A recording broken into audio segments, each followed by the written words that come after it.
တဲ့ကုတိဒုက္ခလာတာခဏရဲ့14ရက်3လ2016ခုကနေ့နေသွမ်းတန်ခါကိုရောရီကိုရောရိသကိုဥပုဒ္ဒလာကိုဥကောင်းဒီဝိတိလူငင်္ဂလာဥကောင်းဒီနတ်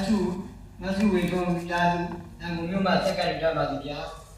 ဆရာတော်ပြညာနဝကမ္မလူတော်များကိုစက်ကရကြပါစီဗျာကောင်းမှုကုသစုတွေနာသီနာရိသာနာကြောင့်ပဲဥပဒဆရာတော်တရုံဆရာတော်ပြမလူမောတာပြုမိပြီးရေလက်ချပြီးပါရန်ဒုသေးစွာပျောက်တန်းအပ်ပါသည်ဗျာကျွန်တော်အားလုံးဩဃာသရှင်ဆိုတော့ကြောက်ပါဗျာဩဃာသဩဃာသဩဃာသကာယကံဝစီကံသနောကံဤဟုသောအပြေကသိအာပြောင်းညီ၍အသက်ရှိစွာအနာမေယဉာဏ်မေကင်းကြောင့်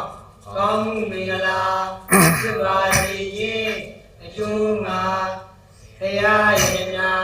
သံဃာယန္နာပြုသောယန္နာမြတ်သုံးပါးတရားသမားတို့ကိုအယုဝတိသုံးမူ၏ဒီကိုပူဇော်ဘုရားမြတ်ရှောကြောပါရှိဗျာဣဒံခောဒရဏံခိမံဣဒံဒရဏမௌဓမံဣဒံဒရဏမာဂမတဝဒုက္ခပမုစတိဣဒံဖျာတရားတံဃာယရဏမြတ်သုံးပါးသည်ခေမံဘေကံဒီဒရဏံကိုဘုရားဖြစ်ပါပြီဣဒံဖျာတရားတံဃာယရဏမြတ်သုံးပါးသည်ဩဓမံကိုဘုရားဥဒမြတ်တို့တွင်အမြတ်ဆုံးဖြစ်သောဒရဏံကိုဘုရားဖြစ်ပါပြီ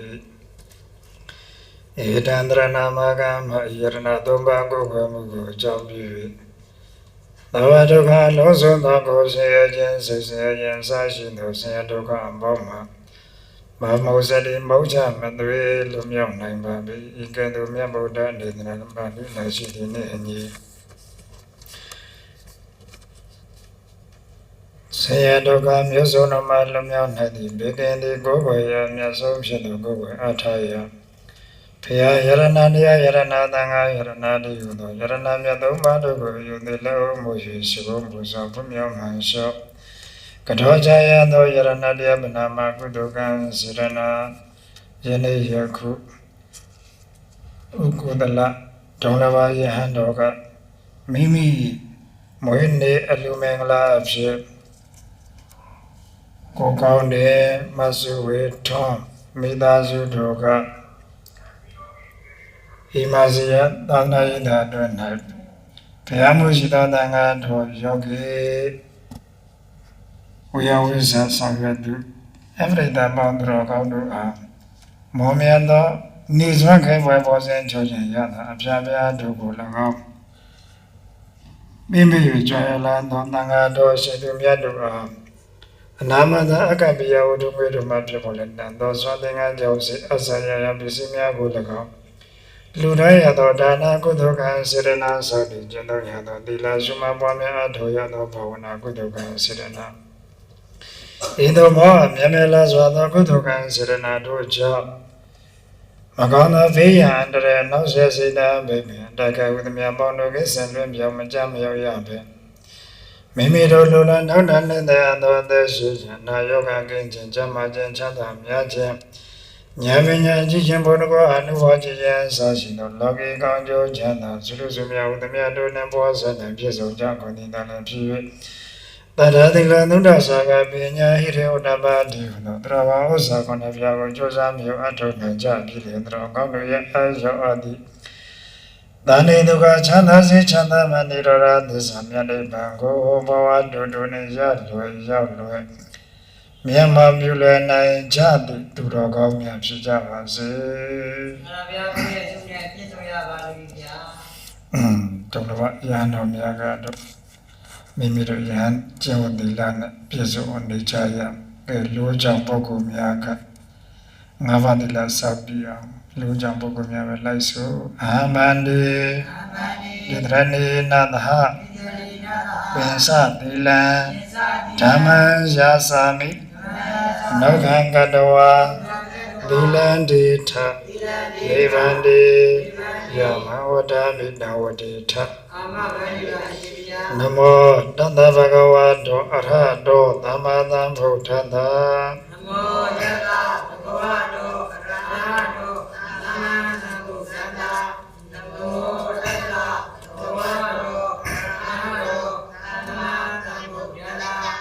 နမောတတ္တဗဂဝတောအရဟတောသမ္မာသမ္ဗုဒ္ဓတ္တဗုဒ္ဓံတရဏံဂစ္ဆာမိဓမ္မံတရဏံဂစ္ဆာမိသံဃံတရဏံဂစ္ဆာမိဗုဒ္ဓံတရဏံဂစ္ဆာမိဓမ္မံတရဏံဂစ္ဆာမိသံဃံတရဏံဂစ္ဆာမိဒုတိယမိဗုဒ္ဓံတရဏံဂစ္ဆာမိဒုတိယမိဓမ္မံတရဏံဂစ္ဆာမိဒုတိယမိသံဃံတရဏံဂစ္ဆာမိဒုတိယမိဗုဒ္ဓံတရဏံဂစ္ဆာမိဒုတိယမိဓမ္မံတရဏံဂစ္ဆာမိဒုတိယမိသံဃံတရဏံဂစ္ဆာမိတတိယမိဗုဒ္ဓံတရဏံဂစ္ဆာမိတတိယမိဓမ္မံတရဏံဂစ္ဆာမိတတိယမိသံဃံတရဏံဂစ္ဆာမိတတိယမိဗုဒ္ဓံတရဏံဂစ္ဆာမိတတိယမိဓမ္မံတရဏံဂစ္ဆာမိတတိယမိသံဃံတရဏံဂစ္ဆာမိတရဏဂမနံပရိဘောဏံပါဏာတိပါဒဝရမဏိသေခာပဒံသမာဓိယာမိပါဏာတိပါဒဝရမဏိသေခာပဒံသမာဓိယာမိအဒိနာဌာနာဝရမဏိသေခာပဒံသမာဓိယာမိအဒိနာဌာနာဝရမဏိသေခာပဒံသမာဓိယာမိအမေတုမိစ္ဆာစာရဝရမဏိသေခာပဒံသမာဓိယာမိအမေတုမိစ္ဆာစာရဝရမဏိသေခာပဒံသမာဓိယာမိမုဒ္ဒဝါဒဝရမဏိသေခာပဒံသမာဓိယာမိ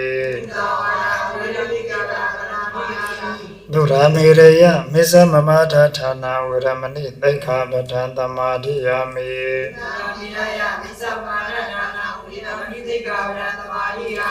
မေတ္တာဘာဝနာပွားကြအောင်မေတ္တာဘုမေလိုက်စုအယစေမြတ်နာမနိအလုံးသတ္တဝါတွေဘေးရန်ကင်းကြပါစေစိတ်ဆင်းရဲကင်းကြပါစေကိုယ်ဆင်းရဲကင်းကြပါစေကျမ်းမာချမ်းသာကိုခန္ဓာကောင်းစွာရွတ်ဆောင်နိုင်ကြပါစေဣဒံမေပုံညံနိဗ္ဗာနတ္တပစ္စယောဟောတုဣမံပုံညဘာကံသဗ္ဗတတ္ထာနာတိမာ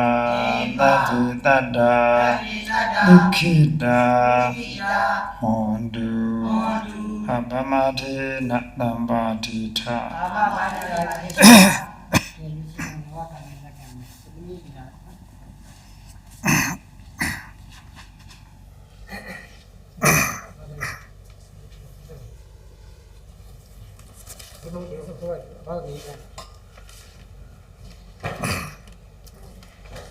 အလုံးတော်ခေါ်ပါဗျာ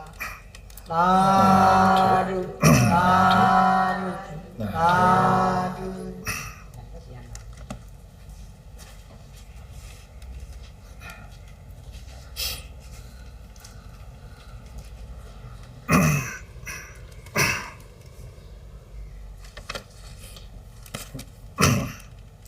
ဒီနေ့မွေးနေ့အလူရှင်ဖြစ်တဲ့တုံးတစ်ပါးရဟန်းတော်ဥက္ကုတလလူနာမဲကိုကောင်းတင်မွေးနေ့အလူမင်္ဂလာအနေနဲ့ကိုကောင်းတင်နဲ့မဆုရထွန်းမိသားစုတို့ကိုကောင်းတင်ခေါ်တုံးတစ်ပါးရဟန်းတော်ဥက္ကုတလမွေးနေ့အထိမ်းအမှတ်အနေနဲ့ဒီမှာဇီယတာတွင်မှာနေစောစကလူတန်းတယ်ဘာအတွက်လူတန်းတာလဲဆိုတော့ကဟောင်းပေါ်မှာကံတက်ထလုံးပြီးတော့မွေးနေမွေးရကုသိုလ်ဆက်သက်ရှိတတ်သည်ဆိုတဲ့အတိုင်းအသက်ရှိဖို့အသက်ရှိတဲ့ခါလည်းမချမ်းချမ်းမာမာချမ်းချမ်းသာသာနဲ့အသက်ရှိဖို့လိုအပ်တယ်အဲ့ဒီအကျိုးတွေရဖို့အတွက်ဒီအကျိုးတွေရခြင်းလို့ငွေကုန်ကြေးကြခံပြီးလှူဒန်းတယ်အဲဒီလို လူတိုင်းချင်းအဖြစ်အသက်ရှင်ခြင်းစားတဲ့အကျိုးတွေရနိုင်တယ်ဆိုတော့လေဗုဒ္ဓဘုရားရှင်ဘောဇနံဘိက္ခဝေတရမနုထာယကောပဋိက္ခာနံပိစဌာနာတိတိသာဝေသဝေသာသတိအာဟာရဒါနကိုပြုလို့ရှိအလူကံပုဂ္ဂိုလ်ဖြစ်တဲ့ပုဂ္ဂိုလ်အလူကံပုဂ္ဂိုလ်တွေမှာအကျိုး၅မျိုးရအောင်လူတိုင်းရာရောက်တယ်လူရှင်တွေကလူတိုင်းပေးလိုက်ရာရောက်တယ်အလူကံပုဂ္ဂိုလ်တွေဖျားမှုရှိဆရာတော်တန်ဃာတော်တွေယောဂီတွေဒီပုဂ္ဂိုလ်တွေစွမ်းလူထားလိုက်တဲ့အတွက်ကြောင့်အာယုတည်တည်အသက်ကိုလူတိုင်းရာရောက်တယ်ဓမ္မရဲ့အသက်9ရက်အဲဆိုဓမ္မမစားရအသက်ရှင်နေဖို့မလွယ်ဘူးဆိုတာအလုံးနားလည်ပြီးတာအာယုတည်တည်ဝဏ္ဏတည်တည်ဆုံးစားတဲ့အတွက်ကြောင့်အသားရည်လေးပြည့်ဖြိုးပြီးတော့ပုံမှန်နေတတ်ရှိပြီးရုပ်ရည်စင်ပုံမှန်ကြည်လက်တတ်ရှင်အဲလည်းရုပ်ရည်စင်ကြည်လက်တတ်ရှင်တတ်ပါဖို့အတွက်လူတိုင်းရလည်းရောက်တယ်လူကံပုဂ္ဂိုလ်တွေအတွက်နောက်တကအာယုန်တိဝဏ္ဏတိဒုက္ခတိချမ်းသာမှုကိုလည်းလူရရောက်တယ်သမ္မာယာတွင်မစားရဆာလာပြီးတော့ပြင်မှန်းစားလိုက်တဲ့အခါကျတော့စာပြောက်တယ်အတ္တလေးအဲ့ဒါပင်မမှုတွေပြောက်တယ်ဒုက္ခတေတိအဲ့ဒါချမ်းသာမှုလူရရောက်တဲ့ဗလန်တေတိအာယဗလာတွေဓမ္မပဇာအစာအာဟာရတွေပြတ်အာနေတော့လို့အာယတွေအဲ့ဒါတခါတည်းချိနေခန္ဓာကိုယ်ပင်မအဲ့လိုမှဖြစ်အောင်အစာတွေကခေါင်းဗလာတွေကိုဖြစ်အောင်လူတိုင်းရရောက်တယ်စားတော့တဲ့ပုဂ္ဂိုလ်တွေတွေ့ပฏิဘာနံတေတိအတိညာတွေကိုလည်းပဲလူတန်းပေးရရောက်တယ်အဲ့လိုအလူကံပုဂ္ဂိုလ်တွေလည်းငယ်ဒီကျိုး၅ပါးရအောင်ဆောင်းလူရှင်တွေကလူတန်းလိုက်အတွက်ကြောင့်ဆောင်းလူရှင်မှလည်းပဲကဲဆောင်းလူတန်းနဲ့လူရှင်မှလည်းပဲဒီနေ့တကားအဲ့ဒါကိုကောင်းတယ်ယဟန်တုလဘနေနဝိထာတော့ပုဂ္ဂိုလ်သလားပေါ့အဲ့ဒါကြီးကမှအဲ့ဒါမဆုဝေထောအလူရှင်များဟာလည်းပဲမိသားစုဟာလည်းပဲဒီအကျိုး၅မျိုးကိုပြန်ပြီးတော့တူတော်အကျိုးနေနဲ့ရတယ်မိမိကဒီဆွမ်းလို့ရှင်ဆိုတဲ့ကောင်းမှုကုသိုလ်ကံတွေပြုတဲ့အတွက်ကြောင့်သောအလူကံပုဂ္ဂိုလ်တွေစားတော့တဲ့ပုဂ္ဂိုလ်တွေလည်းငယ်အကျိုး၅ပါးအာယုဏဒုက္ခဗလရတယ်လို့ပဲဒီကုသိုလ်ကံတွေကတူတော်ကြုံပေးပြီးတော့မိမိတို့အလူရှင်တွေပါလည်းပဲရပါတယ်လို့မြတ်စွာဘုရားရှင်ကအဲ့ဒါအာယုတ္တအာယုဒဘာဂီဟောတိဒေဝတဝါမာနုတတဝါလူပြေမှာဖြစ်စေနတ်ပြေမှာဖြစ်စေဖြစ်တဲ့ခံကြတယ်အသက်ရှင်ခြင်းကိုအဲ့ဒါလူရှင်ကရတယ်ဟောနာအစဉ်ကိုလည်းရတယ်ဒုက္ခချမ်းသာမှုတွေကိုလည်းပဲလူရှင်ရတယ်ဗလာအာယုတို့လည်းပဲရပฏิဘာနာအသိဉာဏ်ပညာတွေလည်းပဲရတယ်လူပြေမှာလည်းပဲဒီကျုံ၅ပါးရနတ်ပြေမှာဖြစ်ရင်လည်းဒီကျုံ၅ပါးရတယ်လို့မြတ်စွာဘုရားဟောတယ်မြတ်စွာဘုရားဟောတဲ့အတွက်ကြောင့်ဒီဒါနသွန်လူတဒါနဟာသိပြီးအဲ့ဒါမိမိတို့လိုချင်တဲ့မွေးနေ့မှာအသက်ရှင်ရှိကြောင်းကုသိုလ်ကြောင့်ထောက်တာဖြစ်ပါတယ်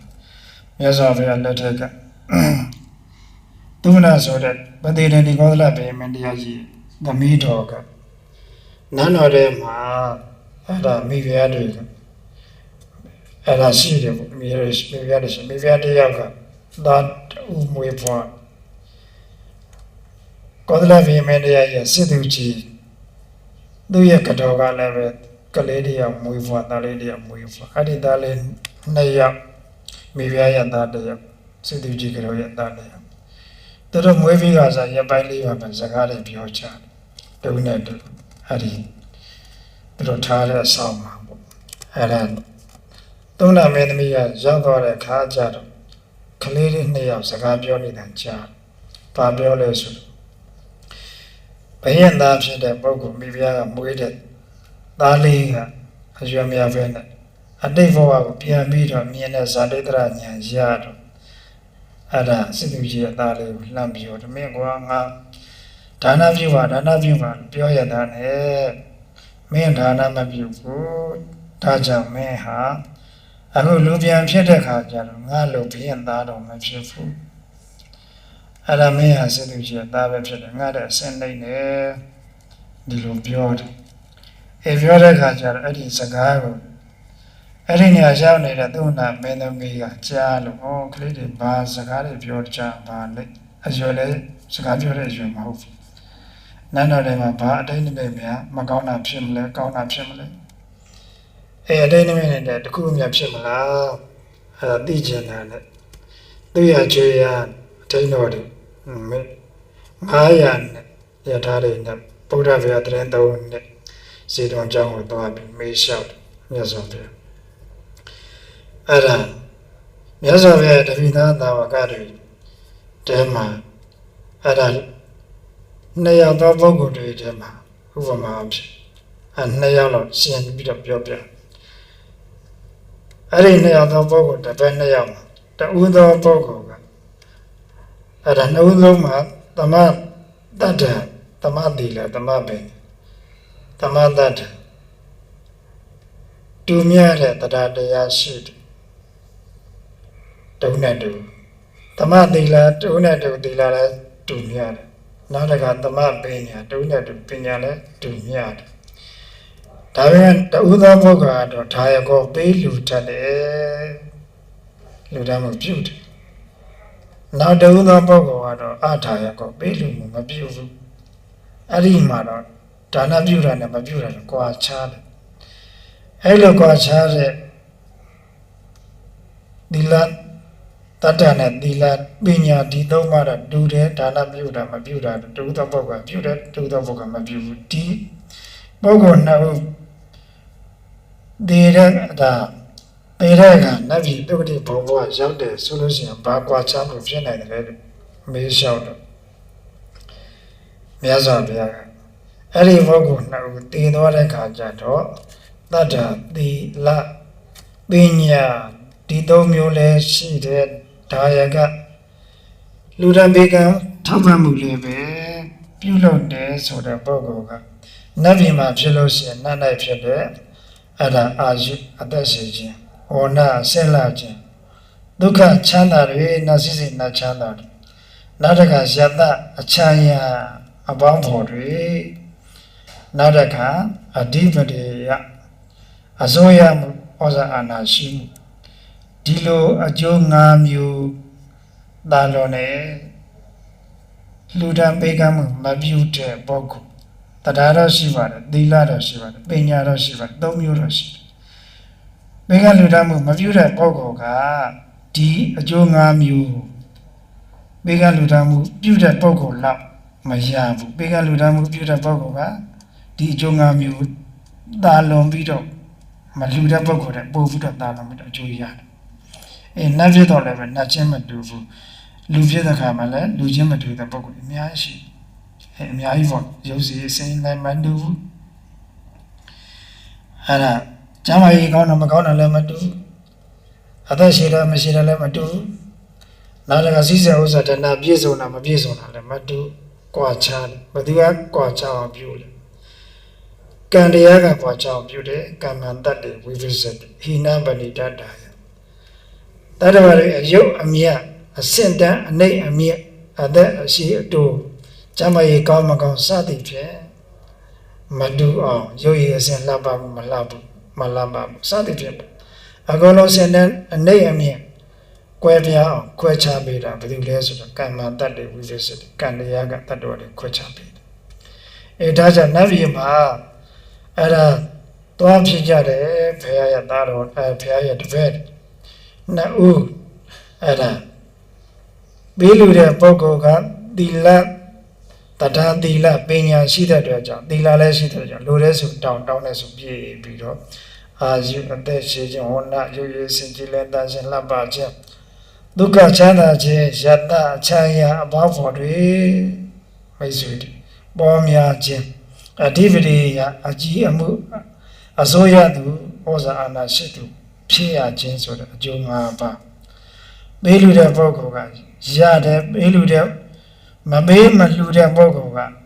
နတ်ရဲ့အသက်တော်အဲ့ဒါနတ်တော်ဖြစ်ပါတယ်ဒါပေမဲ့နတ်တတန်းစိတ်နေခြင်းမနေရ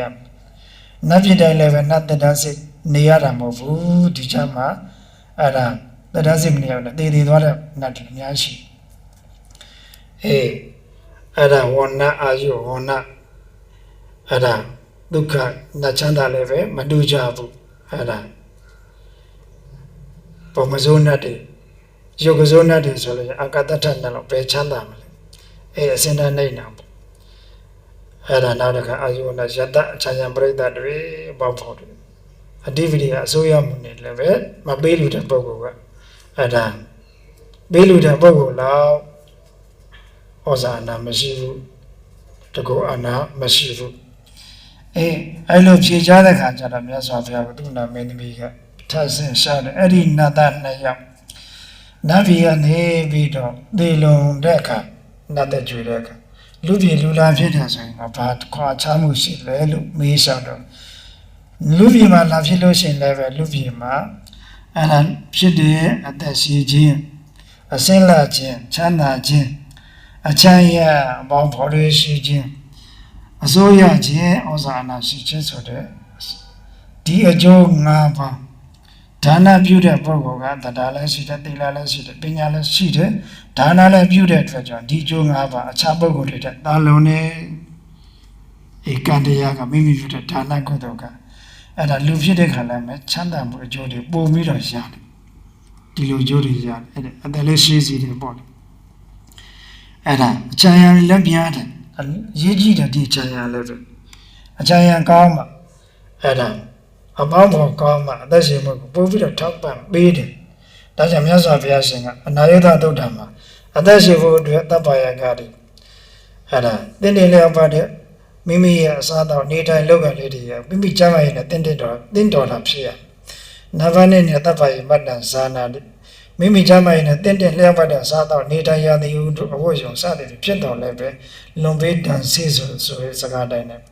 လွန်မသွားအောင်မိမိကျမ်းမာရေးအတွက်တင်းတော်တဲ့အစားအသောက်နေထိုင်လုပ်ကရသည်ဟုဖြစ်အောင်မြတ်တဲ့နေထိုင်တိုင်းနဲ့မိမိရဲ့ကြည်ရှုစားသောက်နေထိုင်လုပ်ကနံပါတ်3အနေနဲ့အဲ့ဒါနံပါတ်2ကအတိုင်းရှိပမာဏသိရမယ်ပေါ့လေလွန်ပြီးမဖြစ်အဲ့ဒါတန်ရုံဈေးဖြစ်အောင်ကျမ်းမာရေးတော့ထောက်ကူပြီးအောင်စားတော့နေတိုင်းအဲ့ဒါလုပ်ခဲ့နံပါတ်3ပရိနိဒဘောစီအစာကြလို့တဲ့စားစားနံပါတ်4နေနာကာလစာတိအချိန်ကာလကြည့်ပြီးတော့လာနေထိုင်အတ္တရှိတဲ့နံပါတ်3နဲ့အဲ့ဒါကျမ်းမာရေးတော့တော်လာလှူရှားတာလမ်းလျှောက်တာစသည်ဖြင့်လောက်ရေးကြီးတော့ပြန်မတော်နဲ့အစည်းတင်ဖြစ်တတ်တယ်နောက်တဲ့အခါဗြဟ္မဇာတိမြတ်သောအကျင့်ကျင့်ဆိုပြီးနာယတသုတ်တယ်အသက်ရှင်ဖို့အတွက်အကြောင်းတရားလက်ငင်းလက်တွေ့ကျင့်သုံးရမယ်တရား၅ပါးဟောတယ်ဒုတိယသုတ်တမှာအဲ့ဒါရှင်းသုံးမှာတပ္ပယကာရီမိမိကျမ်းမာရေးနဲ့တင့်တယ်လျောက်ပါတဲ့အသက်ရှင်ကြောင်းဖြစ်တယ်အစားတော့နေတိုင်းလောက်ကန်လေးတွေရွေးချယ်ပြီးတော့စားတော့နေတိုင်းလောက်ကန်ရသည်ဥဒ္ဓမြတ်တော်နေ့နံပါတ်1မြတ်တော်လည်းပဲအဲ့ဒါတိုင်းရှိလေးတွေနဲ့ကြည်ပြီးတော့စားတော့နေတိုင်းလောက်ကန်နံပါတ်3စာကြည့်လို့တဲ့စားအဲ့ဒါစားခြင်းနဲ့စားလို့ရှိရင်စားခြင်းနဲ့စားလို့ရှိရင်ဝတ္တလုံးကောင်းမခဲဆိုတဲ့အဲ့ဒါစားတော့လေးတွေဆင်ញင်ပြီးတော့စားကြည့်လို့တဲ့စားလို့အသက်ရှိတဲ့အာရုံရှိပြီးတော့အသက်ရှိတယ်နံပါတ်4နဲ့ဒုတိယနာယတသုတ်တံမှာကျတော့သီလဝသီလရှိနံပါတ်5အဲ့ဒါကလျာဏမိတ်တာမိကောင်းစုကောင်းနဲ့ပေါင်းဒုတိယပထမသုတ်တံမှာတော့နံပါတ်5ကဗြဟ္မဇာတိမြတ်သောခြင်းကိုကျင့်တဲ့အဲ့ဒါဒုတိယသုတ်တံမှာကျနံပါတ်5ကလျာဏမိတ်တာမိကောင်းစုကောင်းနဲ့ပေါင်းအဲ့လိုမိကောင်းစုကောင်းနဲ့မိမိမှာခြံရံနေရှိတယ်အပေါင်းသိနေရှိတယ်ဆိုလို့ရှိရင်မိမိနေမကောင်းဖြစ်ရင်ပြုစုမဲ့ပုဂ္ဂိုလ်တွေရှိတယ်ဥပမာပြီးစေုံတရားတယ်ဆိုလို့ရှိရင်စေုံတရားလိုက်ပြီးတော့စောင့်ပေးမဲ့ပုဂ္ဂိုလ်တွေလာပြီးတော့အဲ့ဒါအားပေးမဲ့ပုဂ္ဂိုလ်တွေစသည်ဖြင့်အဲ့လိုရှိတယ်ဆရာဝန်ကောင်းတွေအဲ့ဒါစသည်ဖြင့်ဘောပေါ်တွေရှိတယ်ဒီလိုဆိုလို့ရှိရင်ငကောဓမ္မကြွတင်ပြီးတော့ကိုကစေတီစစ်အဲ့ဒါကျမ်းမာရေးတွေစစ်စသည်ဖြင့်လောက် ဒီလိုနေထိုင်သွားလို့ရှိရင်ပေါင်းတင်ဆန့်လို့ရှိရင်ကိုယ်ကအသက်ရှင်ရရှိကြောင်းဖြစ်တယ်ဒါကြောင့်ဒီလိုအပေါင်းပေါ်ဒီများများရှိဖို့လေလိုတဲ့အသက်ရှင်ဖို့အတွက်ပြတ်စွာဘုရားရှင်ဟောကြားတယ်နောက်အဲ့ဒါယတအချာရများခြင်းဆိုတာကျုပ်ကိုလည်းဒါနပြုတဲ့ပုဂ္ဂိုလ်ကအဲ့ဒါတာလုံးပါတယ်တဲ့ပေးလူတဲ့ပုဂ္ဂိုလ်ကလူတိုင်းကချစ်ခင်တယ်နှမျောတဲ့ပုဂ္ဂိုလ်တုတ်တဲ့ပုဂ္ဂိုလ်ကြတော့အပေါင်းပေါ်နဲတယ်ပေးကဆောင်ကြတတ်တယ်တရားတရားအားကောင်းတဲ့ယုံကြည်ချက်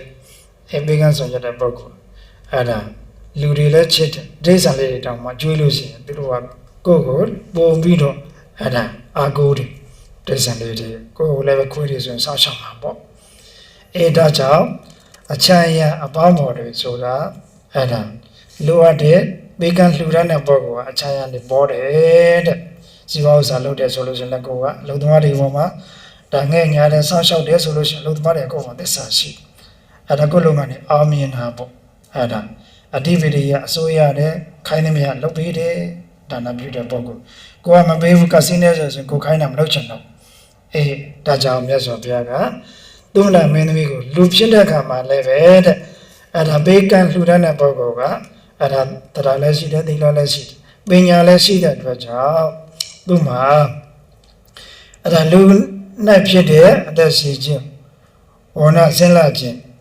ဒုက္ခချမ်းသာခြင်းယတချမ်းရများခြင်းဆိုတဲ့ကျိုးတွေပုံတာလုံးပြီးတော့ရတဲ့အဓိပတိအစိုးရဩဇာအာဏာရှိတယ်ဒီကျိုးတွေပုံတာလုံးနဲ့ဒါနမရှိတဲ့ပုဂ္ဂိုလ်ကဒီကျိုးတွေကောင်းကောင်းမရဘူးကြည့်ပေါ်လူလောကမှာညတ္တမတင်မရှားနဲ့အဲ့ဒါဆင်းရဲတဲ့ဘဝဒီကျိုးတွေပဲရမယ်ကျမ်းမာရေးကောင်းအဲ့ဒါဒါနပြုတဲ့ပုဂ္ဂိုလ်ချမ်းသာတဲ့ပုဂ္ဂိုလ်တွေကစိတ်ကူရာစပြီးတော့မြန်မာပြည်တွင်းမှာသမကနိုင်ငံကြတိအောင်ဆရာအောင်ကောင်းကောင်းနေတယ်ပါကုနိုင်တယ်အသက်ရှင်ဖို့အတွက်ဒါထင်ရှားတယ်နောက်တစ်ခါသုမနာမင်းသမီးကမေးတယ်ဒီပုဂ္ဂိုလ်နှစ်ဦးအဲ့ဒါရဟဝေသွားရင်ဘာကွာချမ်းမှုရှိတယ်လဲမေးလျှောက်တဲ့အခါကျတော့ဒါနပြုတဲ့ပုဂ္ဂိုလ်ကသီလလည်းရှိတယ်တရားလည်းရှိတယ်သီလလည်းရှိတယ်ပညာလည်းရှိတဲ့အတွက်ကြောင့်စွမ်းနိုင်ငံကြောင့်စေပစ္စည်းလေးပါပေါ်များတယ်တဲ့ပြည့်စုံတယ်အဲ့ဒါဟိုတရားဓမ္မဒီတရားဓမ္မတွေကတပည့်တော်ရဲ့သင်္ကန်းလေးကိုပါတပည့်တော်ရဲ့ဆုံးလေးဖုံးပေးပါဒီလိုစောက်ထားတဲ့ကြောင်းလေးနေပေးပါဗျာစသည်ဖြင့်ဒီလိုတောင်းမှမှန်တဲ့လျှောက်ထားကြတဲ့စွမ်းသင်္ကန်းကြောင်းစေပစ္စည်းလေးပါကိုဖုံးပေးသုံးဆောင်ရတာများတယ်မိဝဲသုံးဆောင်ရတာများတယ်ဒီလိုလက်လာပါပေါ်များတဲ့အကျိုးရတယ်တဲ့ဒါနမပြုတဲ့ပုဂ္ဂိုလ်ကတော့ရဟဝတ်တဲ့ခါမှာလည်းစွမ်းသင်္ကန်းကြောင်းစေပစ္စည်းလေးပါရှားပါတယ်ဒါတို့ဓမ္မတွေရဟဝတ်တဲ့ပုဂ္ဂိုလ်တွေကြည့်ပေါ့အကုန်လုံးအဲ့ဒါဒုမမဒုချပဲနဲ့ဘာကွာချလဲဆိုရင်အခုပြောတဲ့အတိုင်းနဲ့ဒါနပြုတဲ့ပုဂ္ဂိုလ်အဲ့ဒါပေါ်များတယ်အဲ့ဒါဒါနမပြုတဲ့ပုဂ္ဂိုလ်ကအာယုအဲ့ဒါဒီပစ္စည်းလေးပါရှားပါတယ်မြတ်စွာဘုရားဟောကြားတယ်နောက်တစ်ခါတစ်ဆင့်တက်ပြီးတော့နောက်မေခွန်းဆက်မေးတဲ့သုနာမင်းသမီးကမြတ်စွာဘုရားအဲ့ဒီပုဂ္ဂိုလ်တွေကရဟဝတ်ပြီးတော့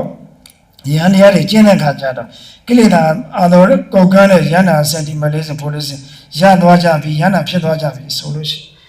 အဲ့ဒါတစ်ပါးနဲ့တစ်ပါးဘာကွာခြားသေးတယ်ဘုရားလို့မေးလျှောက်တယ်အဲ့ဒီအချိန်ကြလို့ရှိရင်သုနာမင်းသမီး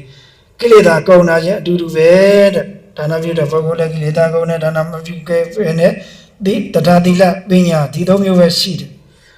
အဲ့ဒါဒါနတော့နည်းခဲ့တယ်မပြုခဲ့ဘူးဆိုရင်လည်းပဲကိလေသာကုန်ပြီဆိုလို့ရှိရင်တော့အတူတူပဲတဲ့အဲ့ဒီမှာတော့ကိလေသာကုန်တာကြွားချမှုမရှိတော့ဘူးတဲ့ဒါကြောင့်တို့ဒီနေ့မွေးနေ့ရှင်ဖြစ်တဲ့ယဟနာဥကုတလဒေါလဘာယဟနာဥကုတလရဟဝဲပြီးတော့ကျင့်ကြံပွားများအားထုတ်သွားမယ်မိမိဒါနမတရားတရားတွေတိုးတဲ့တိုးအောင်ကောင်းတယ်လို့မကောင်းကြိုးရမယ်မကောင်းတာလို့မကောင်းဖြစ်တယ်ခံရမယ်ဆိုတော့သိပြီးတော့ဒီတရားတရားခြေခံပြီးတော့သီလကိုလည်းပြည့်စုံအားထုတ်ပါပညာတရားတွေလည်းပဲမိမိတို့ဝိပဿနာတရားတွေအားထုတ်ပြီးတော့အဲ့ဒါတတိတံဘောဇဉ်ဓမ္မဝိဇ္ဇဝိရိယပိဋိပတ္တိတမာတိဥပ္ပခါဆိုတဲ့ဘောဇဉ်တရားတွေမိမိနာမှာဖြစ်အောင်ကျင့်ကြံပွားများအားထုတ်နေထိုင်နိုင်မယ်ဆိုလို့ရှိရင်တော့ပို့ပြီးတော့ဒီဘောဇဉ်တရားတွေကကျမ်းမာရေးကိုကောင်းစေနိုင်တဲ့အတွက်ကြောင့်အသက်ရှည်ကြောင်းတရားဖြစ်ပါတယ်ကျမ်းမာရေးကောင်းပြီဆိုရင်အသက်ရှည်မှာပေါ့ခုနကအသက်ရှည်ကြောင်းတရားပြစ္ဆုတ်ပါမှာကျင့်ရမယ်တရားတွေလည်းပဲကျင့်ကြံမယ်ဘုဇင်တရားတွေလည်းဗြဟ္မစာရီနဲ့မြတ်သောကျင့်ကိုကျင့်သွားမယ်ဆိုလို့ရှိရင်အဲ့ဒါမိမိတို့အတွက်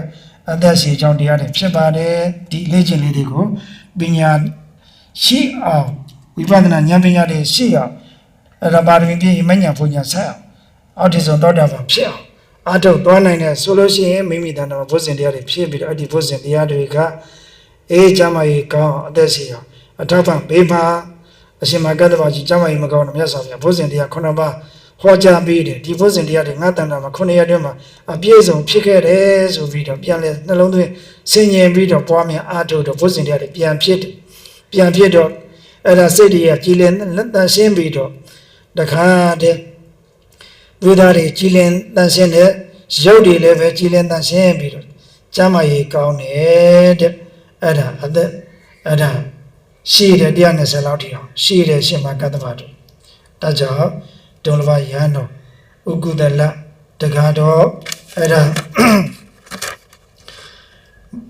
ကိုကောင်းတယ်အဲ့ဒါမိမိရဲ့မွေးနေ့မှာမွေးရကုသိုလ်တွေဆက်ပြီးတော့အခုဘုရားဟောတဲ့တရားတော်နဲ့အညီတရားလည်းပြည့်စုံတယ်သီလလည်းပြည့်စုံကျင့်နေပြီဝိပဿနာဉာဏ်ပညာလည်းကိုယ်တဏ္ဍမပြည့်စုံကျင့်ပြီးတော့ဘုဇင်တရားတွေဖြစ်ပြီးတော့ကျမ်းမာရေးကောင်းကျင့်သွားမယ်ဆိုလို့ရှိရင်ဘေကလှူဒန်းတဲ့စွမ်းလှူဒါနတွေလည်းပြုတဲ့အတွက်ကြောင့်လူစည်းစိမ်လူချမ်းသာတွေလည်းရနိုင်တယ်နတ်စည်းစိမ်နတ်ချမ်းသာလည်းရနိုင်တယ်မတ်ဖို့နိဗ္ဗာန်ရအောင်ကျင့်ပြီးဆိုလို့ရှိရင်လည်းမတ်ဖို့နိဗ္ဗာန်ရအောင်ဒီကုသိုလ်တွေကထောက်ပံ့ပေးမယ်ဆိုတာနားလည်ပြီးတော့ဝမ်းမြောက်ဝမ်းသာဖြစ်နိုင်ကြပါစေအလူဒါယေကမဖြစ်တဲ့မဆုဝေထုံးကလည်းပဲမိမိလည်းပဲဒီကုသိုလ်ရဲ့အကျိုးတွေရနိုင်တယ်လက်တွေကျင့်ကြံပွားများအာထုနေထိုင်လို့ရှိရင်ရမယ်ဆိုတော့ယုံကြည်နဲ့ဆက်လက်ကျင့်ကြံပွားများအာထုနိုင်ကြပါစေလို့အာသီတပြုရင်းနဲ့တရားဆုံးသတ်မယ်ဣဇတိဘေကဝေသီလဝတ္တောစေတောပဏိတိဝိသုဒ္ဓတာဘေကဝေချင်သာယံတို့ဝါဒဂရမမောဥဒရောကောင်းတို့သီလဝတ္တောသီလရှိသောပုဂ္ဂိုလ်၏စေတောပဏိတိစိတ်အကြံစီလိုဆန္ဒသည်ဝါလိုခြင်းသောတောင်းစုသည်ဝါလူနာနိဗ္ဗာန်သုံးနံသောချမ်းသာတည်ဟူသောတောင်းစုသည်ဣဇတိမောချမသွေပြည့်စုံနိုင်ပါပေကတ္တမဖဲကြောင့်နေဟုမူကား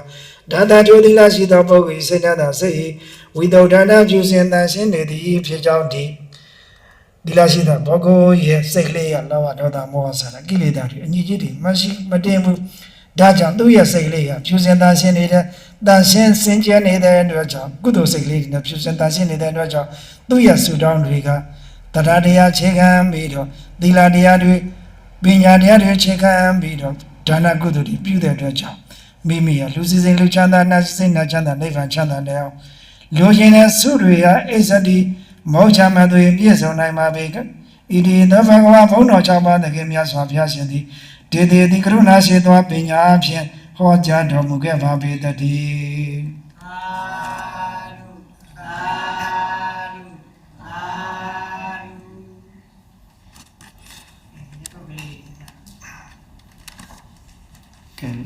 လိုက်ဆိုလိုက်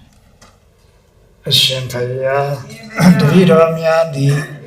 ယရဏသုံးတန်ကံကံ၏ကြိုတရားကိုယုံကြည်ကြသည်ဖြစ်၍တရဏဂုံသုံးပါးနှင့်တကွ၅ပါးသီလကိုစောင့်တည်ကြပြီလျင်တရားတော်ကိုနာယူမှတ်သားကြပါကုန်၏ဤမာစီရိတ်တာအတွင်း၌ဘုရားမိုးရှိသောသံဃာတော်ယောဂီဝေယဝိစာဆောင်ရွက်သူနှင့်အပရိဒံပေါင်းသူတော်ကောင်းတို့အားမောမြတ်သော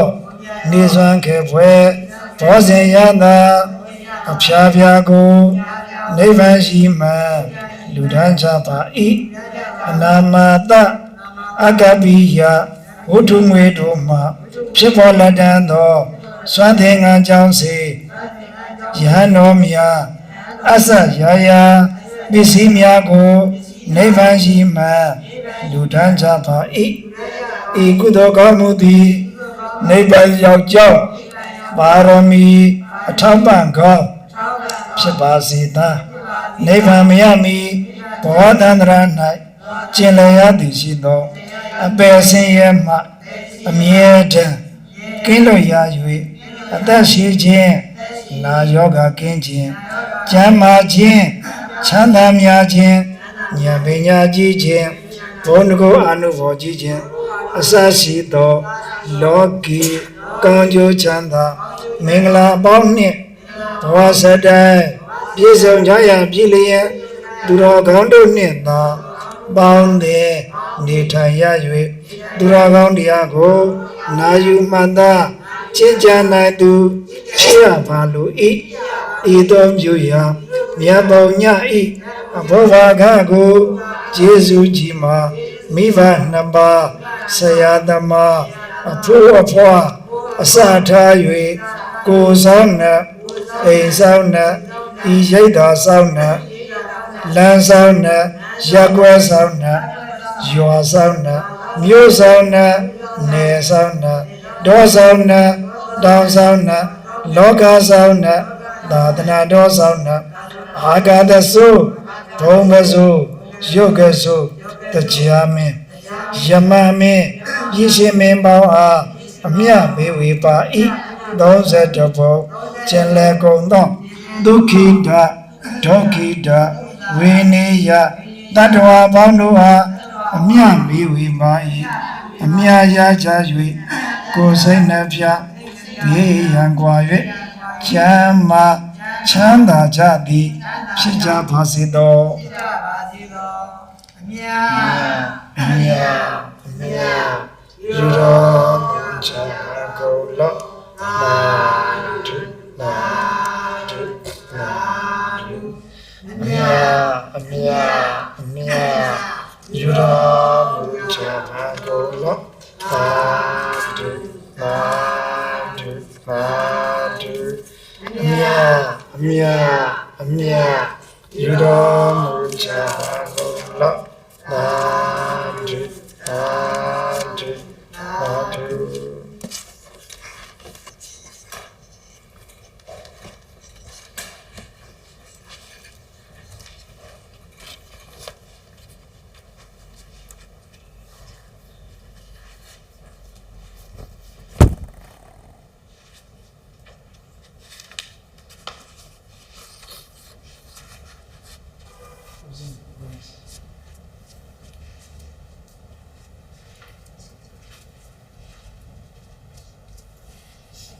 你也看看这个什么？